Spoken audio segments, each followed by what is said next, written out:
Jeshi la Polisi mkoa wa Morogoro linaendelea na majukumu yake kwa kufuata miongozo ya kisheria ikiwemo doria mahususi za kuandaa mazingira salama kwa ajili ya kufanyika kwa uchaguzi mkuu utakaofanyika Oktoba 29 mwaka huu 2025. Wananchi wote ambao wamejiandikisha kupiga kura wajitokeze kwa wingi kwenda kupiga kura.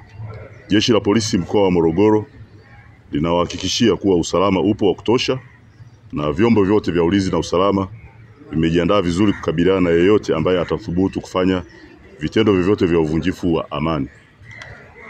Wananchi wema hawapaswi kuogopa muonekano wa vyombo vyetu vya usalama, bali wachukue kama fursa ya kutimiza jambo hili la kikatiba.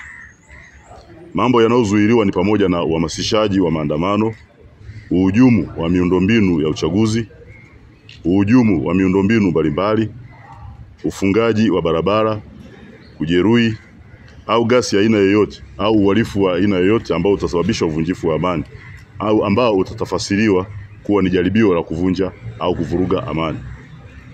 Jeshi la Polisi mkoa wa Morogoro linawaonya wale wote ambao kwa namna moja au nyingine watajaribu kutaka kufanya maandamano au kuzuia wananchi wema wasishiriki zoezi la uchaguzi. Zoezi la upigaji wa kura watadhibitiwa kwa mujibu wa sheria na watachukuliwa hatua kwa mujibu wa sheria.